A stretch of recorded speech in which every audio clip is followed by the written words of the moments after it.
All right, welcome to Side Action, episode 25 of season 4. My name is Weglars, aka Wegs. You can follow me at Wegspool on Twitter and on Instagram. And my name is Steve Roberts, aka Action. You can follow me on Twitter at 31sroberts. Follow the podcast at Side Action Pod on Twitter. So, Action, obviously, we had the big Super Bowl weekend. You were out skiing. It looks like you did some gambling too. Tell all about it.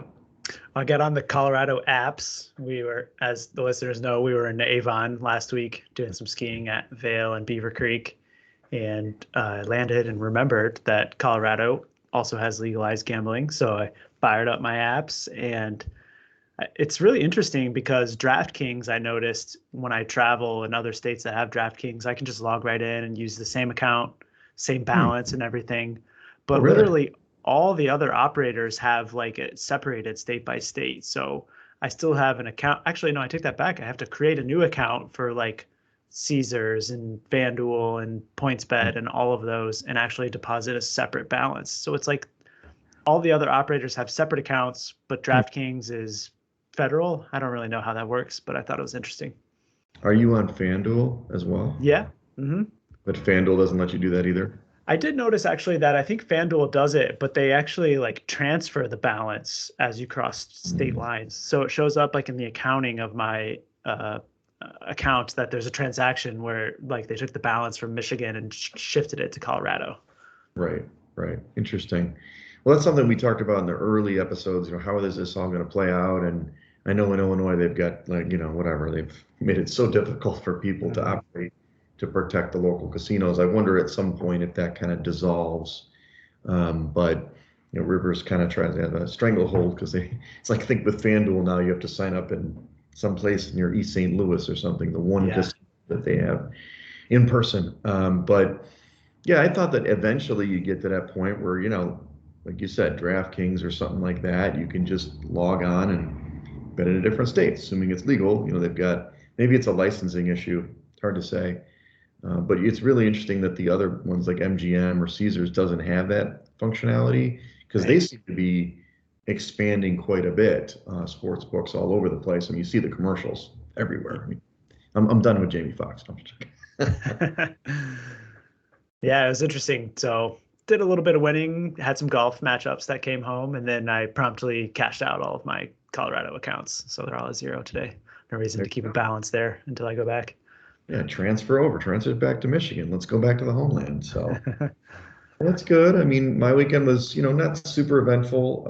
Been as I'm repping the Pistons, and it's not the Detroit Pistons. Sorry, Action. This is the FAM Pistons. This is the basketball team I coach, and we were discussing before the pod. I mean, you can't gamble on the kids. That's probably a good thing. Yeah. But we got a good shot at the title this year. We're probably in the plus 250 range, I would say. If you were to handicap us for the title, we're probably the favorite. But we really got a long way to go in playing together. And but that was we won a game on Saturday, and then I was at the Four Shadows, as I mentioned last week. Had a great kind of like a house party in the bar. It was potluck, and it was a great time. You did have to buy your drinks, but one distinction. Yeah, one distinction. You had to spend some money, but. No, it was great, man. It was fun. There's probably like 60, 70 people there, and it was everybody, they had actually, I should have told you, you should have been there. They reserved the table as side action, not as nice. Again, the side action table, and our ad was running in the revolving thing, our logo. So, we're getting huge here, Action. I mean, that's why we got so many downloads this past week. Cool. Next time you're in there, you got to take a picture of our ad on the spinning logo. I'd like to see it.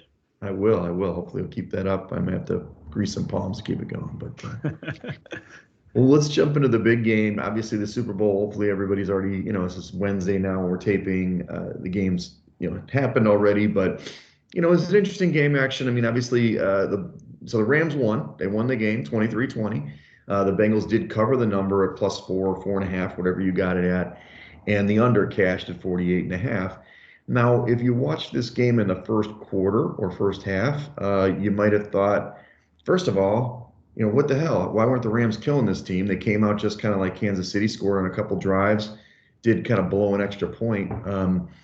But then when Beckham got hurt, it kind of hurt the Rams quite a bit, and that was one of your Mhm. props. We'll talk in a minute, but the Bengals did what they've done. They just kind of took control, and then they had the big play. I mean, they didn't call the face mask on T. Higgins the first play of the second half, but they were in the lead really the entire second half after that play, and it took the Rams a last minute, not last minute, the last quarter drive, which was like 17 plays or something, Mhm. to get in the end zone and get the win. And that money line of like minus 190, 195 came in.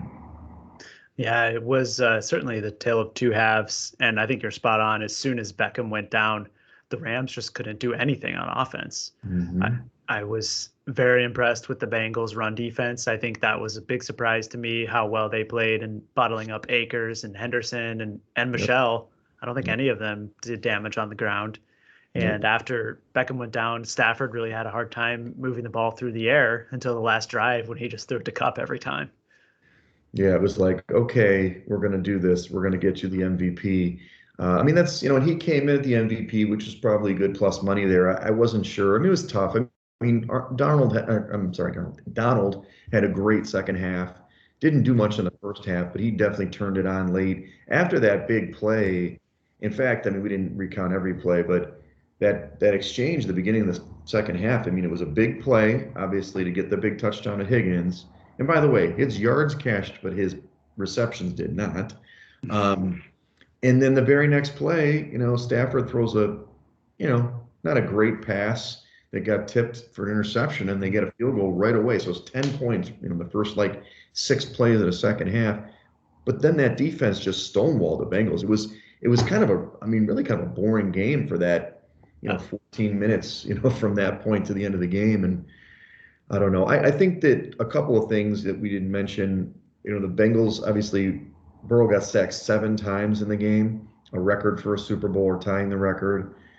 He did get sacked the most of any player in the postseason ever in the NFL. I think it was Wow. 21 or something was the final total or something, maybe 19.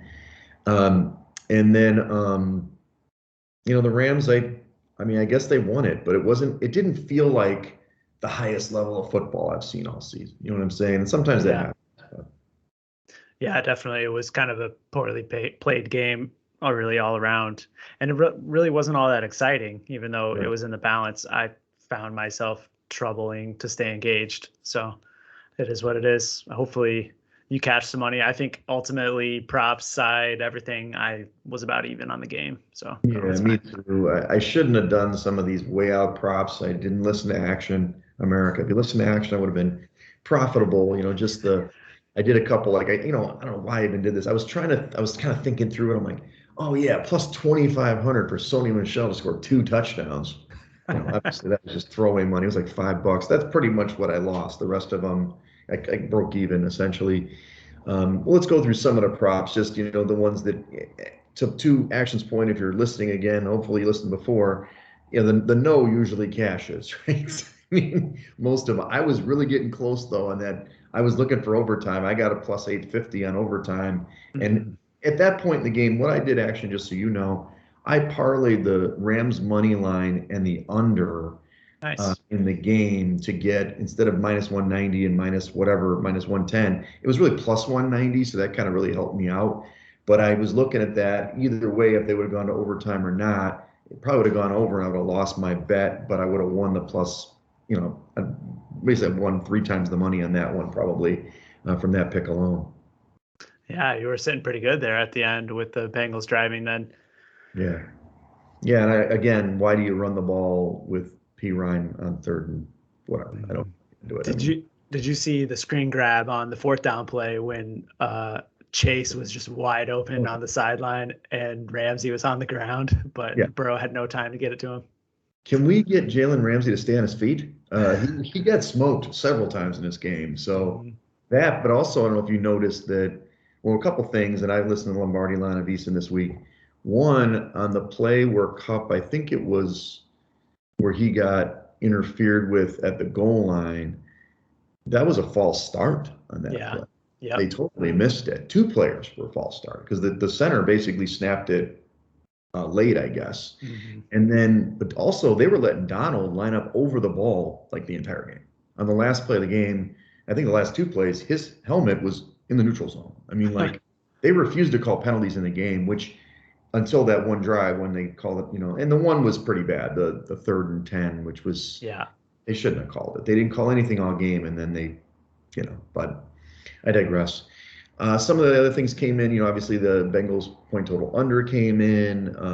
The team to win by exactly 3 points was big. That's a plus 450. Did you happen to hit that one or no? No, I remember we talked about it last week, though. I did not bet it. Right.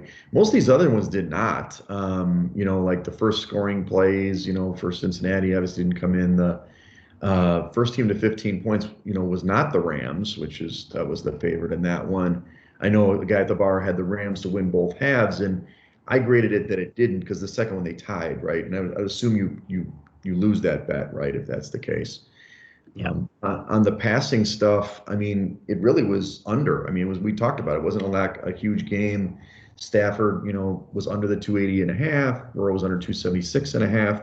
But what did cash was Mixon. And this is, now, did you get this one or you did the acres? Did you do the yards or the carries? Unfortunately, I had Mixon over carries, 16 and a half, and he ended up with 15. Right. And then late on, I bet Mixon under rush yards, which was looking good for a while until the last drive. That one carry on the last drive put him over. Yeah, he had a decent day. Again, don't know why they didn't run him when they needed short yardage, but whatever. I was all over Mixon on the passing stuff, and I only got it. He had the receptions. He went over his receptions 3.5, but he was way under on the yardage. I think he had like 5 yards or something. And Higgins and Chase, actually Higgins, Chase, they all went over their yardage prop. OBJ, it's a shame. You were on the right side. He was doing great. Had the touchdown, looked awesome. And obviously tore his ACL. And on the play when it happened, it was a non-contact play. I thought for sure it was like a patella. He was like holding his front, like front of his knee. And unfortunately, he's going into free agency right now, so that's rough for him.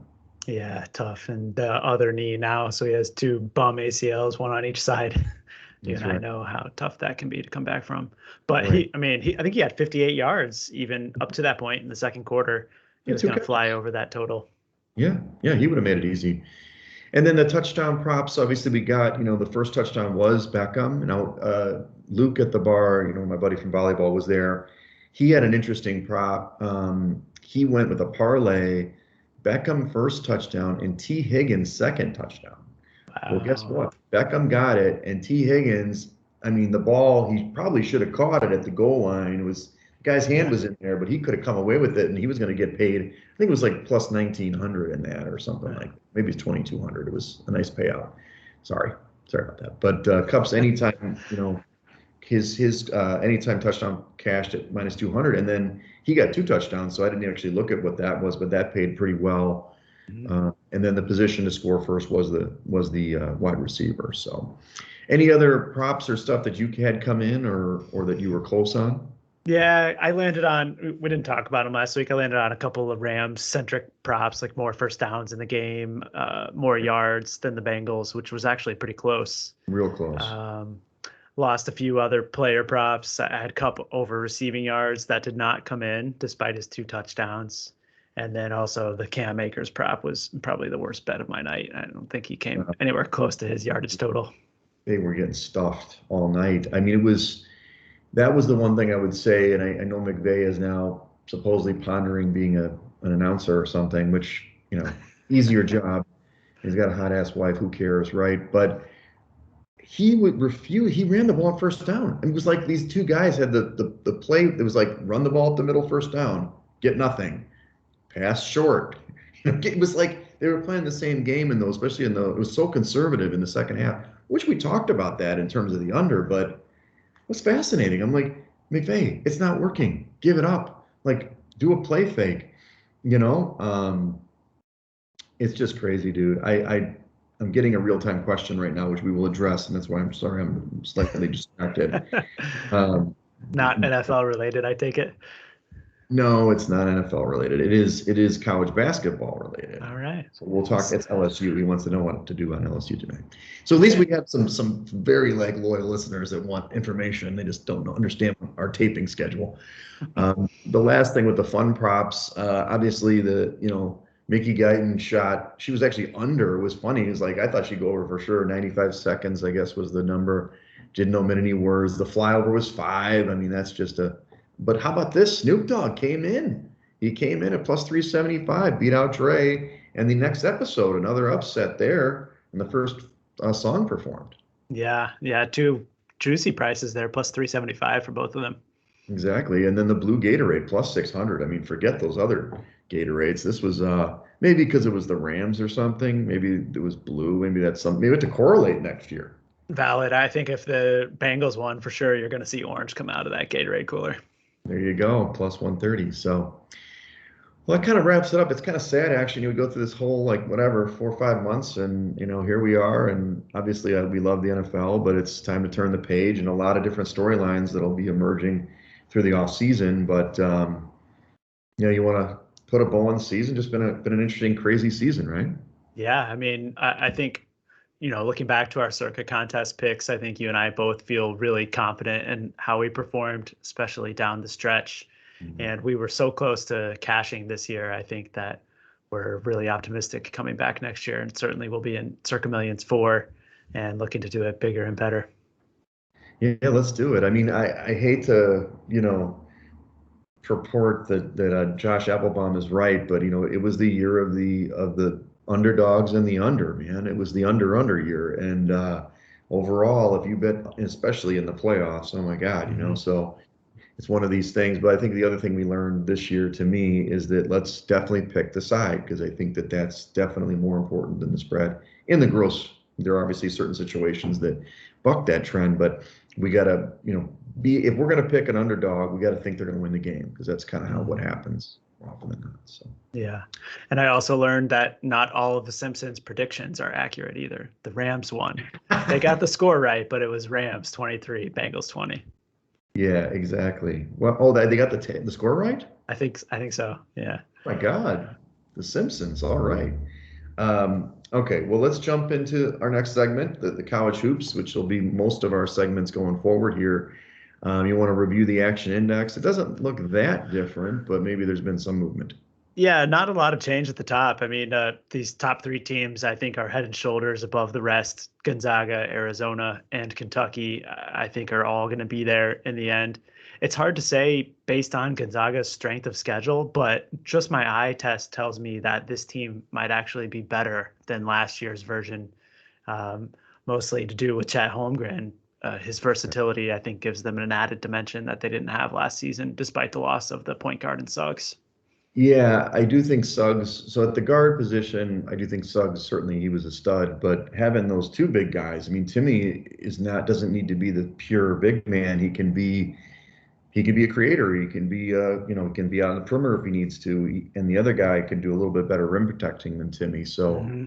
they're really good. I do think Arizona's really good. Now your Kentucky team, which I do like quite a bit, they got smashed last night. Yeah. Not smashed, but they got beat pretty bad. Shigwe, who I heard on an interview this week, which was exciting. But yeah, I mean, we're gonna have to talk about it, but I do think you're right. The Zags are gonna be tough to beat, especially they're gonna enter the tournament unblemished unless there's a miracle. We'll see what happens. I am going to be ready to lay a no price again on Gonzaga this year. I'm going to continue betting that as soon as we land in Vegas, Gonzaga not to win the tournament because I just don't think they have the mettle to do it. Well, it's tough. What takes a team to go over the top? I mean, I think Few's an incredible coach, but they aren't. I mean, they play a really tough non-conference schedule, but they're not a battle-tested team. We've seen this Mm-hmm. before, time and time again. I mean, Baylor, Texas Tech didn't win it, but they go through the Big 12. You've got teams that just have to run the gauntlet to get through. And I think this year, we may talk about it in a minute, like the SEC seems to be that kind of gauntlet this year. We'll see if one of those teams emerges. But well, let's talk about last week's results. I will say, actually, we're not starting off guns a-blazing with these games. And admittedly, I'm picking marquee games, not necessarily edge games. Like I know Mm-hmm. actually doing better than this. but I know people are listening to our advice. We went 3-5 this week. We did hit with Michigan. Your angle was spot on with Purdue having a letdown spot at Michigan. Michigan's on the outside looking in, by the way, for the Oh, yeah. tournament. Shocking. The Zags, we talked about that. They beat St. Mary's. They own the West Coast Conference. And Nova hit last night, but some of the losers. I'm not going to go against you again, Rams. I'm sorry. They got the big win at Boise outright. Yeah. Talked about Kentucky just now. UCLA, that was a great game, actually, the UCLA USC game. And Mobley actually is hurt, but they looked really good at home. And then, boy, Baylor came back with a vengeance against Texas. So we'll get better. Yeah, it was definitely a tough week all around, some surprising results. But, I just kind of trying to stick to what I know, mostly focused on the Big Ten. I don't really try to mess with the Pac-12 too much. And we'll turn it on here as we get into March. For those of you that are regular listeners, Action is he's a hater on Pac-12 basketball, except when it came to his guy Johnny Juzang and the player pool, which he took him to victory. But last year, I was trying to pump up the Pac-12. He wouldn't listen, and look at how good they did last year. But we'll see. It's not quite the same conference as last year, admittedly, Action. But I can peddle some SEC on you, though, right? Yeah, I think so. Okay. Well, let's talk a little bit about some games this week. I struggled a little bit because there weren't a lot of games that were like, pitting top teams against each other, but I wanted to highlight a few. We've got a game tomorrow night in the West Coast Conference of basically the second and third place team. That's the Dons, University of San Francisco. You know who's the greatest player to play for San Francisco? This is just a little trivia question for you, Action. I don't think I can pull it out. That's okay. Bill Russell. Oh, wow. He was an alum, probably the only one of note that we would know. But at St. Mary's, and this is on Thursday again at 9 o'clock Central. You're showing per Ken Palmer, is this a real line that San Francisco's a 5-point dog on the road at St. Mary's? It's probably out as of 6 p.m. here on a Wednesday, but I didn't look. This was the Ken Palm projection. Yeah, I'm sure it's pretty close to that.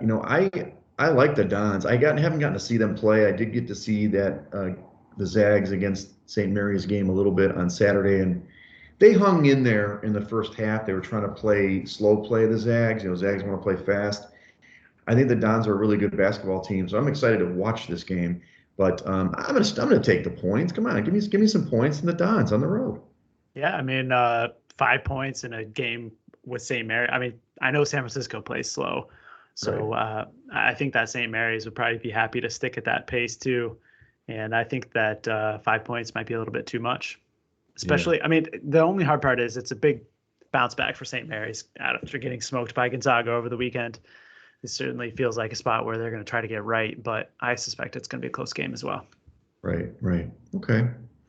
I couldn't find Friday Night Action for you, buddy. I was trying. I really was trying. I admittedly was looking. I know you're not that interested in the Ivy League. Sophia School of Penn Quakers are right there, Jason Hale. But let's go to Saturday. So Saturday the 19th, I saw a nice slate. I've got 4 games. You've got a 5th game. We've got Illinois is going to Michigan State. I'm glad we could bring this up. What the hell is going on with Sparty? This team stinks. They lost last night at Penn State. You're showing them per Ken Palm being a 1-point favorite at home. I'd be a little surprised if I saw that number with a total of 141 in this game. This is 11 a.m. Central. I back Illinois here, not knowing. Again, Michigan State can't score. I don't know what the problem is. They do have a lot of talent, but Illinois, we know what they bring, not just Kofi Coburn, but those guards. Would you back the Sparty in the spot or just keep riding again? No, I don't think this is a good matchup for them at all. And I'll answer you candidly. Their problem is turnovers. They are almost in the 290th ranked in Division I and turning the ball over. 20% of their possessions result in turnovers. And that is obviously the reason that their offense stinks so bad, despite still being ranked 29th in adjusted offense. It's just tough to score a lot when you're turning the ball over on that clip. And Illinois, admittedly, is not a team that turns over their opponents a lot. They're equally low in that category, but I think that Kofi Coburn is going to be a mismatch for them on the inside. Bingham, the starting center for Michigan State, is not going to be able to handle him. So I like the road underdog here in Illinois. All right. All right. Two road dogs so far. So let's go to this one. This is a rematch of a game a couple weeks ago that happened. Texas Tech is going to Texas this time. As we kind of talked on the pod a couple weeks ago, Texas Tech hosted Texas and just kind of took them apart with Chris Beard coming home. This is a rematch. You're showing Ken Palm's number would be Texas Tech would be a 2-point dog on the road. It's a tough matchup. I don't really know where to go with this one. I'd probably go with the home team this time, just being a bounce back. They had a big game last night. Texas did, who beat Oklahoma in overtime, a great game. And all these games in the Big 12 have been tight. As good as Texas Tech has been on defense, so is Texas. But that total 120, ooh, that's low. But I suppose, it's because these are two of the best defensive teams in the country. Yeah. I mean, I make the total 128 based on my projections, so I would definitely be looking to the over if it really comes out at this level. But as for the side, I'm with you. I think that this screams a bounce back spot, pretty serious revenge for Chris Beard and his Texas Longhorns team. And I think that they're probably going to be the side here at -2. Okay, there you go. Let's do it. Another one right there that we agree on. So let's see. This one is Alabama against Kentucky. Kentucky, I thought they were the class of the conference until last night when Tennessee they bounced back and beat them really bad. So the total is 157. You're showing Kentucky is an 11-point favorite at home. Look, I do think Kentucky's more physical than Alabama. That's pretty apparent, but they do struggle to score sometimes, as they did last night. Now, granted, Tennessee's defense is excellent as well. Bama's not as good a defensive team, but do you think this number is just a little too big for this Kentucky squad? It looks to be about perfect. I think that 11 or 12 really looks like it should be the number. And have they played once this season? I don't recall if they've met. No, it doesn't look like it. Yeah. Oh, no, I take that back.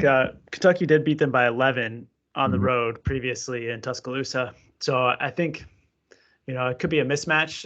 I'm looking here at Alabama's rebounding numbers and not very good at defending their glass. So No. that's really the place I always looked when I try to handicap Kentucky Wildcats game because they're so good offensive rebounding. And I suspect that 11 might be about right. And I looked for the Kentucky side. Okay. Yeah, I guess I'll go with you on this one for the pod. I mean, it's just tough with 11. It's a big number, but Shigwe is the guy. I actually listened to this interview, like I mentioned, with Andy Katz, and he talks about it. What I like about the way he talks about it as a coach, especially like this, he's actually looking, he's thinking about the percentages. If the ball's shooting from the corner, it's 70% on the weak side, and it's 50%, if it's in the middle, and so he actually is trying to go to the spot, not just watching the ball and jumping. So I do like him a lot in that, but he got in foul trouble last night. Bama's all about shooting a three with Nate Oates' team. So I think the total is quite interesting in this game. Ken Mhm. Palm showing 157, and the first game, the final score was 55-66. So Yeah. way under, and the total in that one was 156 and a half. Mhm. And I'm projecting again like 148 in this game. So like 9-point difference based on what Ken Palm has. Looks like there could be some value on under. Yeah, sounds like an under to me. 157 is a big number for any game, really. Okay, well, let's go to the next SEC matchup. We're just digging to the SEC here. So Tennessee, as we mentioned, they're actually showing as a road favorite for Ken Palm at Arkansas. This is 3 o'clock Central on Saturday. I like the Razorbacks. I don't know how long we've been doing this. This is our fourth season. Musselman's such a great coach. I think he's one of those guys. Plus, he got a hot wife. I don't know if I mentioned this. She's one of my top five One of your celebrity wives. faves. She's smoking. But anyway, he coaches so well. They started off pretty slow, and they had a really good run last year in the tournament. Returned a lot of players. I was surprised they were so down in the metrics. They must have had some injuries because now they're on the rise. I like this team quite a bit. As good as Tennessee is on defense, I think Arkansas is pretty good too. I would definitely, if they're the dog getting 2 points at home, I'd probably take that. Yeah, I think my numbers show this right about there. 2, maybe 1 really Mhm. should be the number. So pretty close to what Ken Palm has. But Arkansas has been on a heater lately, 9-1 in their Yep. last 10 games against the number, and 9-6 at home. So I think that, especially when you, on the flip side, see Tennessee that just came off the big home win against Kentucky, you got to suspect that this could be a letdown spot on the road. Yeah, I agree. I agree. I mean, we don't have the total imputed, but both these teams are pretty good defensively. I'd imagine probably a low number in the 130s or something, huh? Yeah, I make it 139. Yeah. Let me see what Ken Palm has in this one. Oh, I had it. Ken Palm showing 140, so pretty dang close on both of those. Gotcha. Okay. Well, let's go to the game you highlighted. This is Mighty Northwestern going to Minnesota. Northwestern, you're showing Ken Palm as they're a 1 point favorite on the road at Minnesota with a total of 137. Before you go into your handicap, the Wildcats are like the hard luck squad, man. This team cannot. Mm-hmm. I mean, they're actually very competitive in almost all their games, but they just can't seem to get over the hump. They've won a couple of games, but I mean they were getting blown out by Illinois, came all the way back, but they lose. They've lost games in overtime. So what is your angle in this game? Well, this is something I picked up on last week when I realized that Michigan and Purdue got rescheduled from a January COVID postponement. And the Big Ten kind of did them a disfavor by squeezing it into an already jam-packed week on Thursday night. And then both teams turned around to play. Michigan played on Saturday at home against Ohio State. And then Purdue had to play on Sunday, which ultimately for both of them was their fourth game in a week, more or less. And predictably, both of them came out extremely flat. Michigan lost at home to Ohio State, and Purdue should have gotten beat by Maryland on Sunday. They should have, yeah. And so this is a pretty serious bad spot for Minnesota. They similarly have a rescheduled game Thursday night against Penn State, and then they're turning around to play at home on Saturday, which is going to be their fourth game in under a week. And on the other side, Northwestern has a pretty serious rest advantage because they've only played 2 games yet this week. Right. And so I think that Northwestern is going to smash Minnesota on Sunday, just given the rest. I also show that they're the better team anyway, despite the point spread. They are. So, okay, we agree on that. I mean, I think that it's kind of a shame for, Chris Collins' team. I mean, if they were in a different conference, I think they'd be a lot better, which they'll never be the Big Ten, which is fine. But if they were in, some other conference, they'd have really good results. All right. Well, the last game I highlighted didn't have anything for Sunday or Monday action. I was looking. Trust me, I was looking. So Tuesday, on the 22nd, I've got Nova and UConn. We've talked about these teams already, and there was a big game last night. I know finally Providence got beat. This team is like a paper tiger, as my co-host says. They finally lost at home, and they finally lost, in Big East play or whatever for the first time in a while. But Nova took him out, thankfully. Gillespie is healthy, so he got hurt a couple weeks ago. It's fine. So Nova's going to UConn. This is at 7 o'clock Central on the 22nd. And these teams are really good. I think that both teams are quality teams for the tournament. Nova, if they play the way that they did against Providence, they're going to win, outright. But I'd imagine it's going to be a close spread to UConn or something like that. I know you're up there, but any thoughts on this game? Ken Palm showing Villanova by 1 and a total of 133. And I think it's spot on, really. I show the exact same numbers on both sides.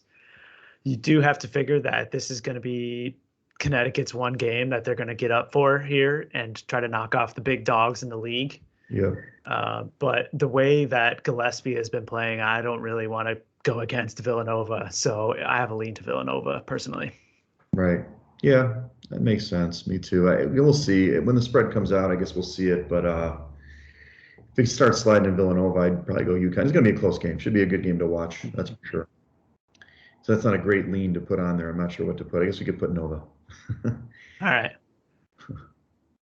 All right. Well, let's go back to our NHL trend just to kind of close this out. And I believe there's another game. Is it tonight? Yeah, I mean, it's probably maybe a little late to bet this. But so the Night Ranger, he emailed me. I didn't copy you. He emailed me to make sure I knew about this trend. So he's an avid listener. Thank you, Night Ranger. We'll see you in Vegas.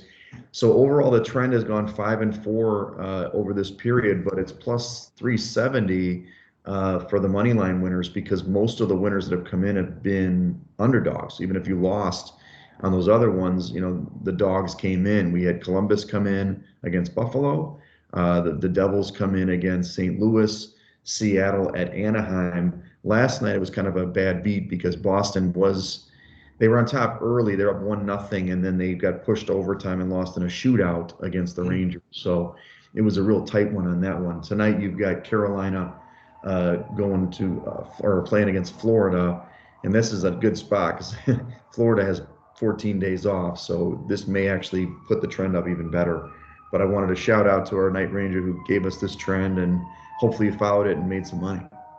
Yeah, Carolina looks like minus 105 on both sides tonight, so could be some good value there, and they're playing at home against Florida. Exactly. So nice work. We'll look for more trends from Night Range as the playoffs go on or something. Maybe that's his only trend of the year, but hey, when you can make a little money, it's always a good idea. So let's talk about our last sport. We got we've got the PGA. I mean, I was watching some of the action. I know you were talking about it and the calamity, the guy who made the hole in one, and people are throwing beers and hats and bras or whatever they're throwing on the green. It was crazy. Yeah, wasted management open indeed. And then on Sunday it happened again. Yeah. Oh yeah. Pretty wild TV. And then I think it was Harry Higgs and Joel Damon on Sunday who decided to take their shirts off and swing it around. Did you see that highlight too? So it was funny because some of the people I follow on Instagram are, a lot of beach volleyball players. They were certainly there. Like, nice. Lorax was there, Case Beer, and so it was funny because I was seeing it from their perspective. They were in the stands and they had seats. Yeah, they had seats. So it was pretty cool because we had talked about it. I saw the highlights, and then I'm seeing like the Instagram post. I'm like, oh, this is fucking great. So anyway, so it looks like you had a couple good. You obviously fading Spieth worked out for you. Yeah, it sure did. Jordan didn't play very well last weekend. Couldn't really find his putting stroke, and I think he ended at -1. And on the other side, we had Matsuyama against him, who was in the top 10, and Scotty Scheffler ended up winning the tournament. So we didn't hit a one and done this week, unfortunately. We'll have to get back at it, but the matchups certainly went well for me last week, who kept me afloat. Gotcha. Good job. And you can't hit plus, whatever you had, plus 9,000 or whatever you had last time every week. That's right. So what do you got this week? You've got the Genesis International at Riviera Country Club in Los Angeles. Yeah, the Genesis is probably like the gem of the West Coast swing. I think it's well known as probably one of the toughest tournaments that outside of the four majors every year in terms of the golf course, and the scoring is usually very suppressed because it's a really tough golf course. And this is probably arguably the best field that we'll see all year as well outside of the four majors, because there's 35 of the top 50 top official world golf rankings playing, and all 10 of the top 10. So it should make for some pretty compelling golf this weekend, despite the lack of beer cans and debauchery that takes place in Phoenix. It'll be a civil crowd, like that's right. A typical golf crowd. Yeah. Shirt taken off crowd. Gotcha. That's cool. I mean, the course is really tough because it has extremely narrow fairways, and it makes for some really tough angle shots, both left and right, which causes players who need to really shape the ball to get into these greens. And it really makes a priority on strokes gained approach from the fairways, as well as scrambling around the greens and putting, because it's another West Coast golf greens with the POA grass. Gotcha. So another course where a strong course history plays a big factor. And I kind of used all those things to spin into my data golf model and came out with a couple of outright picks. I'm taking the Aussie Cam Smith at 22-1. Last year, he finished fourth in this tournament, and in 2018, he was top 6. So I think he could break through. And then another long shot this week, Maverick McNeely is 100-1. And he is really shows his prowess on these POA greens with his putting ability. So that was my angle there. I mean, Maverick, what a great name. Indeed. And also a movie coming out soon with Tom Cruise. So he's good on that. He's a top 10 POA putter. That's right. Got to put that on the business card. I don't think it's won in many golf tournaments yet, but you never know. 100-1. We'll see. I like it. But you also like matchups. I mean, Cantlay is one of the guys. was in the mix obviously on Sunday. Plus 105 over John Rahm. That was on DraftKings. You like him in that situation? Yeah. Cantlay has really been hot lately, and I'm sure you saw on Sunday he was tearing it up on the putting green, and I think it's going to carry over this week, and he'll get over John Rahm. Right. And you got Harold Varner the third, minus 125 over Hadwin. That's on the line. And then Scheffler again, who obviously has gotten a lot of notoriety over Schauffele. I like that matchup. Scheffler over Schauffele, plus 108. Yeah. Xander, I like X, but he's probably better in the bigger events, right? It's Scheffler. We'll see how he carries over to other events like the Masters and stuff. Yeah, really expect his momentum to carry over a little bit this week. And despite Schauffele being from California, his putting ability really waned on Sunday, and Scheffler was awesome on the greens. So I think he'll carry that into this week. Nice. Give me an idea besides the big hit, in general with these matchups. I mean, you're up on units, right? You've been winning these pretty readily, it seems like. Yeah. I mean, the tournament matchups, I am usually coming out on top like 55, 60% each week. And of course, that varies given the juice. And then I'm also playing round by round matchups too, round one, Okay. round two, three, and four. Usually looking for underdogs most cases because I really believe that it's tough for someone to be a minus 180 or 200 favorite in one round of golf. There is Mhm. so much variance that I think that you find a value in the big underdogs in those cases a lot. Gotcha. Okay. Sounds good. And then your main out, it looks like you're all over the place, but you're doing it all different places. You're not just picking DraftKings, you're going all over the place. Yeah, usually, much like other sports, Bet Online is first to post these matchups, so I gravitate there early in the week. But DraftKings, FanDuel, MGM, they usually all post some good matchups by Tuesday or Wednesday as well. Okay. Nice. All right, well, that wraps up content. Let's just talk a little Vegas trip. 4 weeks from today, right? We'll be out in Vegas, like about now. It's going to come quick action. It's going to be bam. We're going to be out there by the pool anytime, before you know it. I believe we have 7 people confirmed. We haven't heard back from Eric from my email, but we know we've got the classic 4. We'll call the original 4, so to speak, with Night Range, Prime, yourself, and me. So pretty excited about it. We'll have to talk about railing up on that Wednesday, but if anybody's around, stop by. We're going to be at Circus Wim on Thursday, the 17th. We do have a day bed set up at this time, so we're pretty excited. The game started at 9 a.m. that day. We can get in at 8, and we'll be there till 4. So, I mean, I'm really excited for that day. I'm hoping for good weather, and we'll soak in some rays and some great games. Yeah, can't wait. Booked flights this week, and it's becoming a reality. It's hard to believe that it's going to be here in 4 weeks. I got a lot of stuff to do before then. You and me both. Well, it's funny because it just kind of happens. Like for those of us, and probably the only people listening are in the Midwest, but anyway, I mean, we're whatever, upper Midwest. It's crummy, man. I mean, January sucks. I mean, football gets us through. It's actually decent today, but it's supposed to snow tonight. I mean, come on, we got to look forward to this stuff. I mean, I'm seeing my friends that were in Florida playing volleyball and all that stuff. So I was there a couple of weeks ago, but you have to have something to look forward to. And then by the time the trip comes around, the weather is turning around here, but it's definitely not going to be 70, 80 degrees like it will be in Vegas. Yeah, and watching college basketball on those screens is unlike anything else. Exactly. And, the servers aren't bad either, as you know. All right. Well, anyway, follow us on Side Action Pod on Twitter. Follow me at Wegspool on Twitter and on Instagram.